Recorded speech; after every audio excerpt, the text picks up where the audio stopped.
ಮಹಾವಿಷ್ಣುವು ತನ್ನ ಪರಮಭಕ್ತ ಪ್ರಹ್ಲಾದನನ್ನ ಹಿರಣ್ಯಕಶಿಪುವಿನಿಂದ ರಕ್ಷಿಸಲು ಉಗ್ರ ನರಸಿಂಹನ ರೂಪವನ್ನ ತಾಳಿದ ಕತೆ ನಮಗೆಲ್ಲ ಗೊತ್ತೇ ಇದೆ. ಆದರೆ ವಿಷ್ಣು ಹಿರಣ್ಯಕಶಿಪುವಿನ ರೂಪ ತಾಳಿದ ಆ ಸ್ಥಳ ಯಾವುದು ಅನ್ನೋದು ನಿಮಗೆ ಗೊತ್ತಿದೆಯಾ? ವಿಷ್ಣು ಉಗ್ರ ನರಸಿಂಹನ ರೂಪ ತಾಳಿದ ಉಗ್ರಸ್ತಂಭ ಇಲ್ಲಿದೆಯಂತೆ. ಅದೇ ಅಹೋಬಿಲಂ ಭಗವಾನ್ ನರಸಿಂಹನ ಪವಿತ್ರ ವಾಸಸ್ಥಾನವಾಗಿದ್ದು ವಿಷ್ಣುವಿನ ನರಸಿಂಹ ರೂಪದ ಅವತಾರವಾಗಿದೆ. ನಮಸ್ಕಾರ ಸ್ನೇಹಿತರೆ, ಎಲ್ಲರಿಗೂ ಮಾನು ಮನೋಜ್ ಕನ್ನಡ ಯೂಟ್ಯೂಬ್ ಚಾನಲ್ಗೆ ಸ್ವಾಗತ. ಇವತ್ತಿನ ವಿಡಿಯೋದಲ್ಲಿ ಮಹಾವಿಷ್ಣುವು ತನ್ನ ಪರಮಭಕ್ತ ಪ್ರಹ್ಲಾದನನ್ನ ಹಿರಣ್ಯಕಶಿಪುವಿನಿಂದ ರಕ್ಷಿಸಲು ಉಗ್ರ ನರಸಿಂಹನ ರೂಪ ತಾಳಿದ ಸ್ಥಳದ ಬಗ್ಗೆ ತಿಳಿದುಕೊಳ್ಳೋಣ. ಈ ಸ್ಥಳವು ಆಂಧ್ರ ಪ್ರದೇಶದ ನಂದ್ಯಾಲ್ನಿಂದ 66 ಕಿಲೋಮೀಟರ್ ದೂರದ, ಕರ್ನೂಲ್ನಿಂದ 137 ಕಿಲೋಮೀಟರ್, ಕಡಪದಿಂದ 114 ಕಿಲೋಮೀಟರ್, ವಿಜಯವಾಡದಿಂದ 348 ಕಿಲೋಮೀಟರ್ ಹಾಗೂ ಹೈದರಾಬಾದ್ನಿಂದ 350 ಕಿಲೋಮೀಟರ್ ಮತ್ತು ಬೆಂಗಳೂರಿನಿಂದ 407 ಕಿಲೋಮೀಟರ್ ದೂರದಲ್ಲಿರುವ ಅಹೋಬಿಲಂ ಅಥವಾ ಅಹಬಿಲಂ ಆಂಧ್ರ ಪ್ರದೇಶದ ಕರ್ನೂಲ್ ಜಿಲ್ಲೆಯಲ್ಲಿರುವ ಒಂದು ಪ್ರಮುಖ ಯಾತ್ರಾ ಸ್ಥಾನವಾಗಿದೆ. ಅಹೋಬಿಲಂ ಆಂಧ್ರ ಪ್ರದೇಶದಲ್ಲಿ ಭೇಟಿ ನೀಡುವ ಅತ್ಯುತ್ತಮ ಧಾರ್ಮಿಕ ಕ್ಷೇತ್ರಗಳಲ್ಲಿ ಒಂದು. ಈ ಸ್ಥಳ ಮಹಾವಿಷ್ಣು ಹಿರಣ್ಯಕಶಿಪುವನ್ನ ವಧಿಸಿದ ಸ್ಥಳ. ಅಹೋಬಿಲಂ ಭಗವಾನ್ ನರಸಿಂಹನ ಪವಿತ್ರ ವಾಸಸ್ಥಾನವಾಗಿದ್ದು ವಿಷ್ಣುವಿನ ನರಸಿಂಹ ರೂಪದ ಅವತಾರವಾಗಿದೆ. ದಂತಕಥೆಯ ಪ್ರಕಾರ ಭಗವಾನ್ ನರಸಿಂಹನು ಹಿರಣ್ಯಕಶಿಪುನನ್ನ ಕೊಂದು ಪ್ರಹ್ಲಾದನನ್ನ ಉಳಿಸಿದ ಸ್ಥಳ ಇದೆ ಎನ್ನಲಾಗುತ್ತೆ. ಆರಂಭಿಕ ದೇವಾಲಯಗಳನ್ನ 8ನೇ ಶತಮಾನದಲ್ಲಿ ಚಾಲುಕ್ಯರು ನಿರ್ಮಿಸಿದರು. ಪ್ರಸ್ತುತ ಹೆಚ್ಚಿನ ರಚನೆಗಳನ್ನ ವಿಜಯನಗರ ರಾಜರು 15ನೇ ಶತಮಾನದಲ್ಲಿ ಪುನರ್ನಿರ್ಮಾಣ ಮಾಡಿದರು. ನರಸಿಂಹನ 9 ರೂಪಗಳು. ದಟ್ಟವಾದ ನಲ್ಲಮಾಲ ಅರಣ್ಯದ ಮಧ್ಯೆ ಇರುವ ಅಹೋಬಿಲಂ 108 ದಿವ್ಯ ದೇಶಗಳಲ್ಲಿ ಒಂದಾಗಿದೆ. ಭಗವಾನ್ ನರಸಿಂಹನನ್ನು 9 ವಿವಿಧ ರೂಪಗಳಲ್ಲಿ ಪೂಜಿಸಲಾಗುತ್ತದೆ.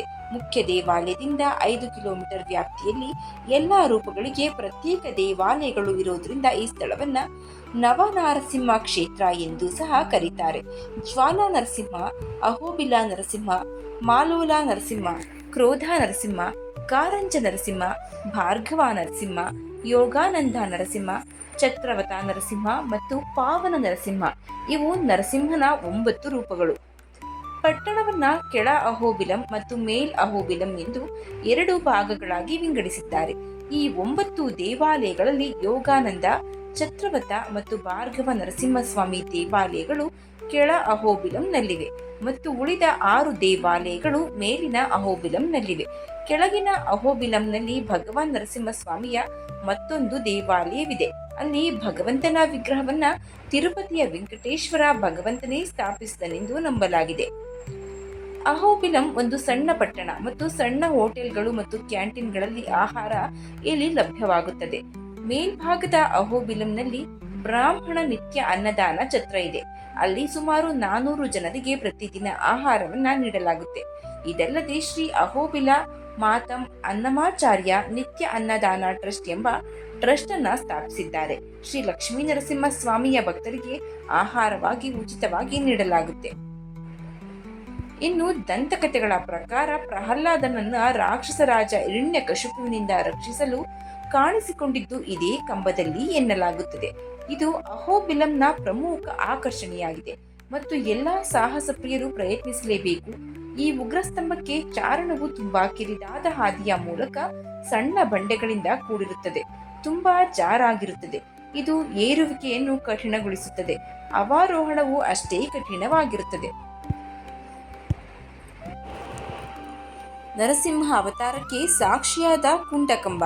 ಕಡಿದಾದ ಮಾರ್ಗ ಕ್ರಮಿಸಿ ಬೆಟ್ಟದ ತುದಿಯನ್ನ ಏರಿದಾಗ ಸಿಗುವುದೇ ಜ್ವಾಲಾ ನರಸಿಂಹಸ್ವಾಮಿ ದೇವಾಲಯ. ಇಲ್ಲಿ ಭವನಾಶಿನಿಯ ಜಲಧಾರೆ ಕೆಳಗೆ ಬೀಳುತ್ತಾ ಇರುತ್ತೆ. ನಿಸರ್ಗದತ್ತ ಸ್ವಚ್ಛ ಸಿಹಿಯಾದ ಆ ನೀರನ್ನ ಕುಡಿದು ಆಯಾಸವನ್ನ ಪರಿಹರಿಸಿಕೊಂಡು ಜ್ವಾಲಾ ನರಸಿಂಹಸ್ವಾಮಿಯ ದರ್ಶನವನ್ನ ಮಾಡಬಹುದು. ಭಕ್ತನ ರಕ್ಷಣೆಗಾಗಿ ಜ್ವಾಲಾಮುಖಿಯಂತೆ ಸ್ಫೋಟಿಸಿ ನರಸಿಂಹಸ್ವಾಮಿ ಪ್ರತ್ಯಕ್ಷನಾದ ಕಾರಣ ಜ್ವಾಲಾ ನರಸಿಂಹಸ್ವಾಮಿ ಎನ್ನುವ ಹೆಸರು ಬಂದಿದೆ. ಈ ದೇಗುಲದ ಬಳಿ ರಕ್ತಕುಂಡ ಎಂಬ ಕೊಳವಿದೆ. ಹಿರಣ್ಯಕಶಿಪುವನ್ನ ಕೊಂದ ನಂತರ ಪರಮಾತ್ಮ ಕೈ ತೊಳೆದುಕೊಂಡ ಜಾಗವಿದು ಎಂದು ನಂಬಲಾಗಿದೆ. ಅಲ್ಲಿಂದ ಇನ್ನು ಮೇಲಕ್ಕೆ ಏರಿದರೆ ಅಚಲಾಚಯ ಪರ್ವತವಿದೆ. ಹಿರಣ್ಯಕಶಿಪುವಿನ ಅರಮನೆಯ ಕಂಬವನ್ನು ನರಸಿಂಹಸ್ವಾಮಿ ಸೀಳಿ ಬಂದಿದ್ದಕ್ಕೆ ಸಾಕ್ಷಿ ಎನ್ನುವಂತೆ ಕಂಬವೊಂದನ್ನು ಕಾಣಬಹುದು. ಇದಕ್ಕೆ ಉಗ್ರಸ್ತಂಭ ಅಂತ ಕರೀತಾರೆ. ಭಾರ್ಗವ ನರಸಿಂಹಸ್ವಾಮಿ ದೇವಾಲಯದ ಕೆಳಗಿನ ಅಹೋಬಲದಿಂದ 2 ಕಿಲೋಮೀಟರ್ ದೂರದಲ್ಲಿರುವ ಈ ದೇವಸ್ಥಾನಕ್ಕೆ ಕಲ್ಲು ಮಣ್ಣಿನ ರಸ್ತೆಯಲ್ಲಿಯೇ ಹೋಗಬೇಕು. ದೇವಸ್ಥಾನ ಪ್ರವೇಶಿಸಲು ಸುಮಾರು 130 ಮೆಟ್ಟಿಲು ಏರಬೇಕು. ಮೆಟ್ಟಿಲಿನ ಸಮೀಪವೇ ಅಕ್ಷಯ ತೀರ್ಥವೆಂಬ ಕೊಳವಿದೆ. ಅಲ್ಲದೆ ಯೋಗ ಮುದ್ರೆಯಲ್ಲಿರುವ ಯೋಗಾನಂದ ನರಸಿಂಹ ದೇವಾಲಯವಿದೆ. ಅತ್ಯಂತ ದೊಡ್ಡ ಮತ್ತು ಸುಂದರ ಮೂರ್ತಿ ಇರುವ ಛತ್ರವಟ ನರಸಿಂಹಸ್ವಾಮಿ ದೇವಾಲಯವು ಕೂಡ ಇಲ್ಲಿನ ಪ್ರಮುಖ ಆಕರ್ಷಣೆ. ಕೆಳಗಿನ ಅಹೋಬಲದಿಂದ ಸುಮಾರು 16 ಕಿಲೋಮೀಟರ್ ದೂರದಲ್ಲಿ ದುರ್ಗಮ ಕಾಡು ಪ್ರದೇಶದಲ್ಲಿರುವ ಪಾವನ ನರಸಿಂಹ ದೇವಾಲಯಕ್ಕೆ ಹೋಗುವುದೇ ಒಂದು ದೊಡ್ಡ ಸಾಹಸ. ಕೆಳಗಿನ ಅಹೋಬಲದಿಂದ ಜೀಪು ಅಥವಾ ಟ್ರ್ಯಾಕ್ಟರ್ನಲ್ಲಿ ಇಲ್ಲಿಗೆ ತಲುಪಬಹುದು. ಕಾಡಿನ ಮಧ್ಯೆ ಹಾದು ಹೋಗುವ ಕಲ್ಲು ಬಂಡೆಗಳಿಂದ ಕೂಡಿದ ಈ ರಸ್ತೆಯಲ್ಲಿ ಹೋಗುವುದು ದುಸ್ತರವಾದರೂ ಭಕ್ತರು ಮಾತ್ರ ತಂಡೋಪತಂಡವಾಗಿ ಇಲ್ಲಿಗೆ ಬರ್ತಾರೆ. ಪ್ರಯಾಣಿಸುವುದು ಜೀಪಿನಲ್ಲಾದರೂ ಒಂದು ರೀತಿ ಸಾಹಸಮಯ ಯಾತ್ರೆ ಎಂದೇ ಹೇಳಬಹುದು. ಮಾರ್ಗ ಮಧ್ಯದಲ್ಲಿ ವಾಹನವೇನಾದರೂ ಕೆಟ್ಟು ಹೋದರೆ ಹೊರಗಿನ ಪ್ರಪಂಚವನ್ನ ಸಂಪರ್ಕಿಸಲು ಮುಂದಿನ ವಾಹನ ಬರುವ ತನಕ ಕಾಯಲೇಬೇಕು. ಕಾಡು ದಾರಿಯಲ್ಲಿ ಹೋಗಬೇಕಾದ ಕಾರಣ ಮಧ್ಯಾಹ್ನ 1 ಗಂಟೆಯ ನಂತರ ಇಲ್ಲಿ ಪ್ರವೇಶ ನಿಷೇಧ. ಕ್ಷೇತ್ರದ ದರ್ಶನ ಮಾಡುವಾಗ ಮಾರ್ಗದರ್ಶಕರನ್ನ ಕರೆದುಕೊಂಡು ಹೋದರೆ ಪ್ರತಿಯೊಂದು ದೇವಾಲಯದ ವೈಶಿಷ್ಟ್ಯ, ಇತಿಹಾಸವನ್ನ ನಾವು ಕೂಲಂಕುಷವಾಗಿ ತಿಳಿದುಕೊಳ್ಳಬಹುದು. ದುರ್ಗಮವಾದ ಬೆಟ್ಟ ಹತ್ತುವಾಗ ಆಯಾಸವಾಗುವ ಸಾಧ್ಯತೆ ಇರುವುದರಿಂದ ಅಗತ್ಯವಾದ ನೀರು, ಚಾಕೊಲೇಟ್, ಬಿಸ್ಕೆಟ್ ಜೊತೆಗೆ ಕೊಂಡೊಯ್ಯುವುದು ಸೂಕ್ತ. ಕಾಲ್ನಡಿಗೆಯಲ್ಲಿ ಬೆಟ್ಟ ಏರಲಾರದವರು ಡೋಲಿಯ ವ್ಯವಸ್ಥೆಯನ್ನು ಕೂಡ ಮಾಡಿಕೊಳ್ಳಬಹುದು. ಅಹೋಬಲ ಕ್ಷೇತ್ರದ ವಿಶೇಷವೆಂದರೆ ಇಲ್ಲಿ ಯಾವ ದಿಕ್ಕಿನಲ್ಲೂ ಹೋದರೂ ನರಸಿಂಹಸ್ವಾಮಿಯ ದರ್ಶನವಾಗುತ್ತೆ. ಅದರಲ್ಲೂ ಒಂದೇ ಊರಿನಲ್ಲಿ ವಿಭಿನ್ನ ರೂಪಗಳಲ್ಲಿ ನರಸಿಂಹನ ದರ್ಶನವಾಗುವುದು ವಿಶೇಷವಾಗಿದೆ. ಅಹೋಬಿಲಂಗೆ ಭೇಟಿ ನೀಡಲು ಉತ್ತಮ ಸಮಯ ಅಂದರೆ ಅಕ್ಟೋಬರ್ನಿಂದ ಮಾರ್ಚ್ವರೆಗೆ. ಫೆಬ್ರವರಿ ತಿಂಗಳಿಂದ ಮಾರ್ಚ್ ಮಧ್ಯದಲ್ಲಿ ಬ್ರಹ್ಮೋತ್ಸವವನ್ನು ಆಚರಣೆ ಮಾಡಲಾಗುತ್ತೆ. ಮಾರ್ಗದರ್ಶಿಗಳ ಸಹಾಯದಿಂದ ಎಲ್ಲ 9 ದೇವಾಲಯಗಳನ್ನು 2 ದಿನಗಳಲ್ಲಿ ಭೇಟಿ ಮಾಡಬಹುದು. ಹೈದರಾಬಾದ್ ವಿಮಾನ ನಿಲ್ದಾಣವು ಅಹೋಬಿಲಂನಿಂದ 333 ಕಿಲೋಮೀಟರ್ ದೂರದಲ್ಲಿರುವ ಹತ್ತಿರದ ವಿಮಾನ ನಿಲ್ದಾಣ. ನಂದ್ಯಾಲ್ ರೈಲ್ವೆ ನಿಲ್ದಾಣವು ಅಹೋಬಿಲಂನಿಂದ 66 ಕಿಲೋಮೀಟರ್ ದೂರದಲ್ಲಿರುವ ಹತ್ತಿರದ ರೈಲು ನಿಲ್ದಾಣ. ಇದು ಪ್ರಮುಖ ನಗರಗಳಾದ ಔರಾ, ಹೈದರಾಬಾದ್, ಬೆಂಗಳೂರು, ಗೋವಾ, ಮಚಿಲಿಪಟ್ಟಣ, ವಿಜಯವಾಡ, ಹುಬ್ಬಳ್ಳಿ, ಪುರಿ, ವೈಜಾಗ್ ಮತ್ತು ಭುವನೇಶ್ವರಗಳಿಗೆ ಸಂಪರ್ಕವನ್ನು ಹೊಂದಿದೆ. ಅಹೋಬಿಲಂ ಹತ್ತಿರದ ಪಟ್ಟಣ ಅಲ್ಲಾಗಡ್ಡದೊಂದಿಗೆ ಬಸ್ ಮೂಲಕ ಉತ್ತಮವಾಗಿ ಸಂಪರ್ಕವನ್ನು ಹೊಂದಿದೆ. ಅಲ್ಲಾಗಡ್ಡಕ್ಕೆ ಚಿತ್ತೂರು, ನಂದ್ಯಾಲ್, ಕಡಪ, ಹೈದರಾಬಾದ್, ತಿರುಪತಿ, ನೆಲ್ಲೂರು, ಚೆನ್ನೈ ಮತ್ತು ಕರ್ನೂಲ್ನಿಂದ ರಾಜ್ಯ ಬಸ್ಸುಗಳು ಲಭ್ಯವಿವೆ. ಸ್ನೇಹಿತರೆ, ಇದು ನವನಾರಸಿಂಹ ಮತ್ತು ಪ್ರಹ್ಲಾದನನ್ನ ರಕ್ಷಿಸಲು ನರಸಿಂಹಸ್ವಾಮಿ ಉಗ್ರರೂಪವನ್ನು ತಾಳಿದ ಸ್ಥಳ.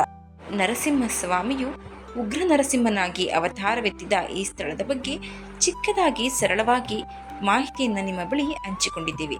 ಈ ಮಾಹಿತಿ ನಿಮಗೆ ಇಷ್ಟವಾಗಿದ್ದರೆ ದಯವಿಟ್ಟು ಶೇರ್ ಮಾಡಿ, ಲೈಕ್ ಮಾಡಿ. ವಿಡಿಯೋ ಬಗ್ಗೆ ನಿಮ್ಮ ಅನಿಸಿಕೆ, ಅಭಿಪ್ರಾಯವನ್ನು ಕಮೆಂಟ್ ಬಾಕ್ಸ್ನಲ್ಲಿ ತಿಳಿಸಿ. ಚಾನಲ್ನ ಇನ್ನೂ ಸಬ್ಸ್ಕ್ರೈಬ್ ಮಾಡ್ಕೊಂಡೆ ನೋಡ್ತಾ ಇದ್ದರೆ ದಯವಿಟ್ಟು ಸಬ್ಸ್ಕ್ರೈಬ್ ಮಾಡಿಕೊಂಡು ನೋಡಿ. ಧನ್ಯವಾದಗಳು.